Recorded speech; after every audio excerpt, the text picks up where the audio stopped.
Good afternoon, everyone. Shalom. I'm Shosh Bedrosian, spokeswoman for the National Public Diplomacy Directorate here in the Prime Minister's office. I'm going to take a few questions after a couple of very brief points to share with you. Just make sure you put your questions in the chat of this Zoom with your name and your outlet.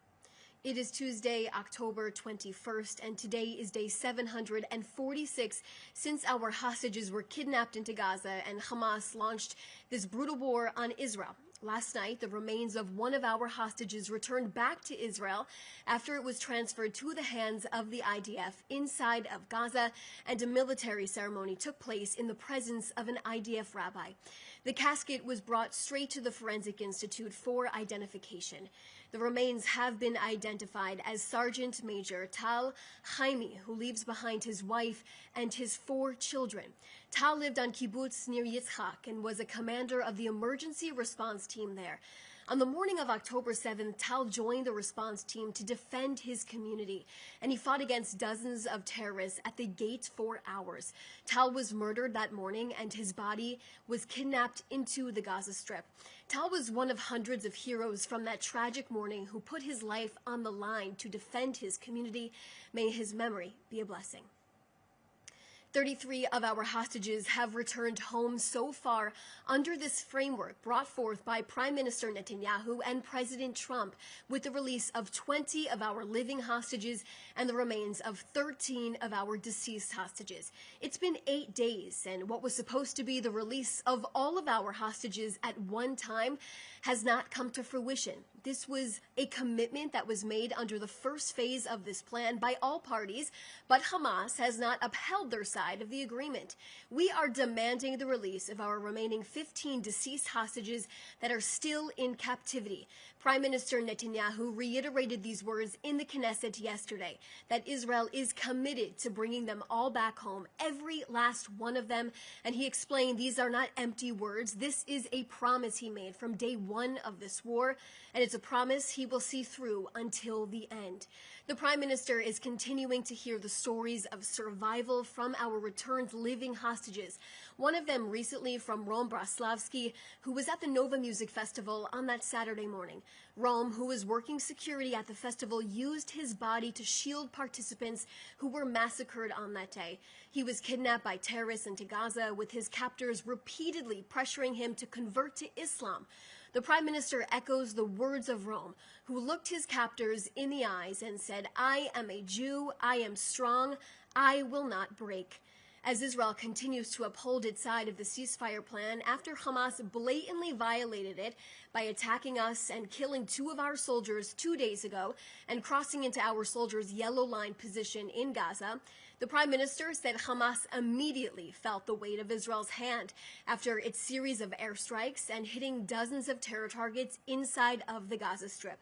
Now, we, of course, are now back in a ceasefire position. We maintain that line and have now physically marked the yellow line in Gaza to establish tactical clarity on the ground.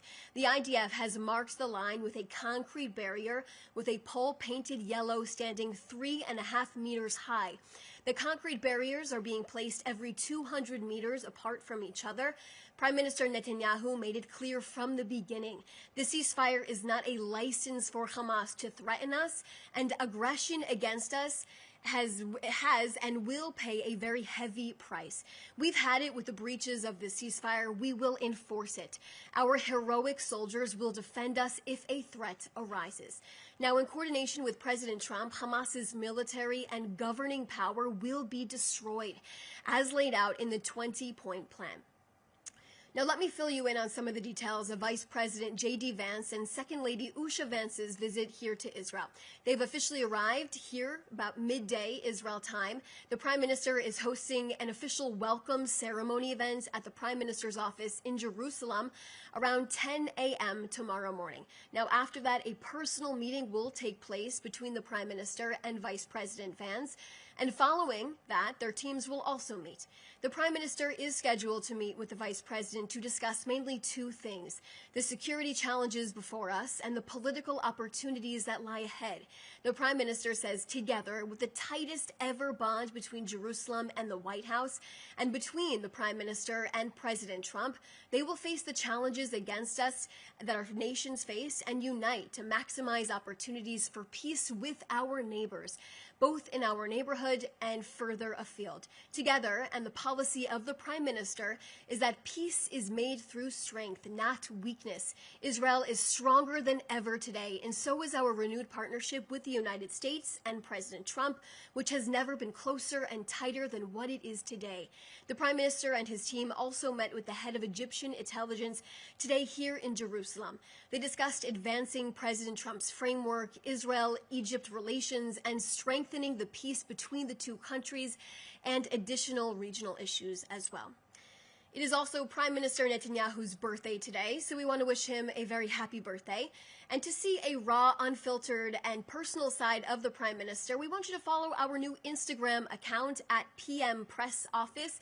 That is at PM Press Office. That will feature behind-the-scenes content here in the Prime Minister's office and also a direct line of communication with the Prime Minister himself. We have been inundated with questions from people around the world for the Prime Minister, especially from Iranians who see Israel as a sign of hope in the Middle East. I'll now take a few questions.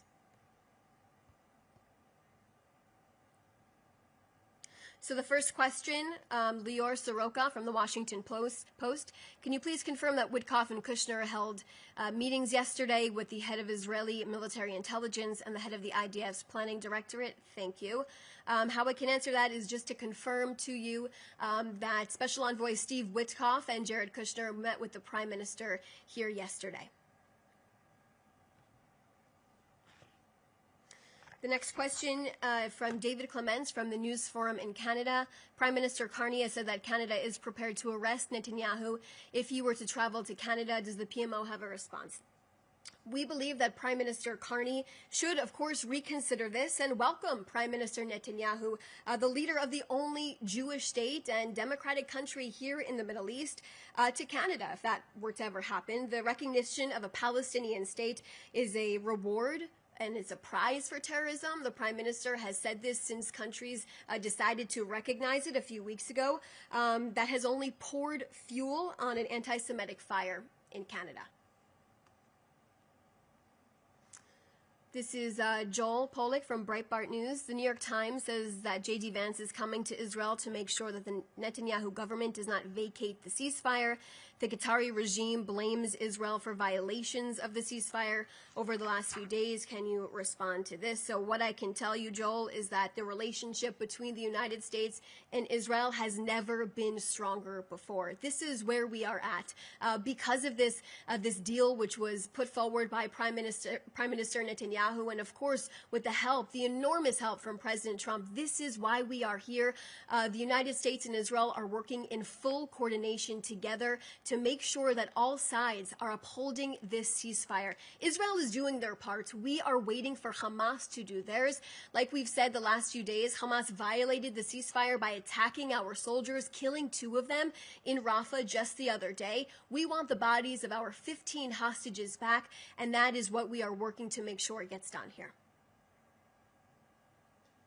Or Shaked from Israel Hayom, in light of Hamas's repeated violations, including a few days ago resulting in the deaths of 2 soldiers and another violation today, what does it say about the prospect of maintaining the ceasefire? What I can tell you right now, and like I said before, it is paramount that all sides uphold this ceasefire. Israel is doing their side. We are continuing to fulfill what the criteria is, what was put down in this plan. We are expecting Hamas to do the same. But let me tell you something. There should be no violations, and Israel does not have patience for this. It was decided at the beginning when Hamas agreed to this, all 48 of our hostages will be released at one time. Here we are. It's been 8 days since all of this has really gone into effect. 8 days since our 20 living hostages have come out, and we are still waiting for 15 deceased hostages to be released. We are not accepting any excuses from Hamas, and no journalist should be perpetuating the lies that Hamas cannot find these bodies. We know know Hamas can find them, and we are waiting, and we are expecting, and we are demanding for them to be returned.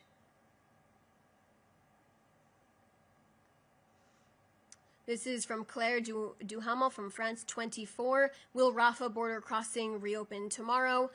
What I can tell you about the Rafah crossing, it's closed right now, but all aid is continuing to enter the Gaza Strip as usual.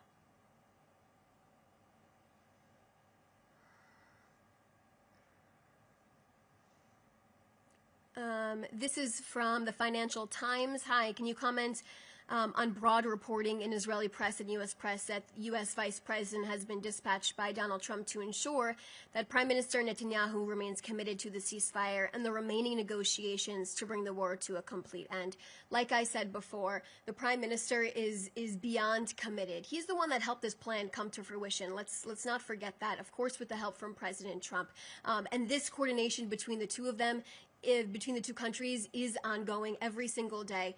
So what I can tell you about that is we are waiting for Hamas to fulfill their side of the agreement. Any violation has come from Hamas, the terror organization themselves.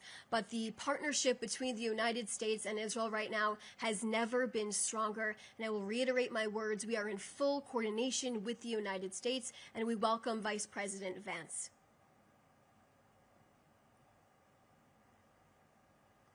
Going through some of these questions.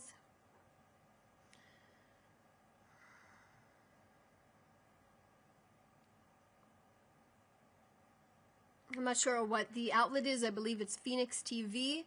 If Hamas does not follow the ceasefire deal, when and how will the IDF will do to prevent that from happening? The IDF will know what to do. That's what the Prime Minister has said if Hamas continues to violate this agreement. Just going through the rest of these questions.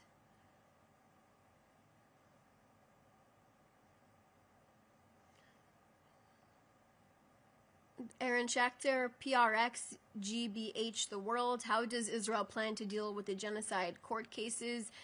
Let's get something very straight. There is no genocide that has ever happened in the Gaza Strip, and that's very, very clear. Israel conducts themselves with decorum in every aspect of this and has always worked to prevent all civilian casualties inside of the Gaza Strip. There has never been a policy of genocide in any capacity inside of Gaza.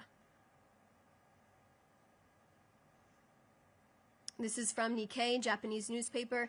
Does the Prime Minister have a plan to see the Vice President today before the official ceremony today? What I can tell you, we are welcoming Vice President Vance. Like I said, he's officially in Israel. I believe he touched down around midday today, and he has plans to meet with the Prime Minister tomorrow formally here in the Prime Minister's office. We will be having a large welcome ceremony for him and Second Lady Usha Vance. And then from there, the two will have personal meetings in addition to team meetings after that.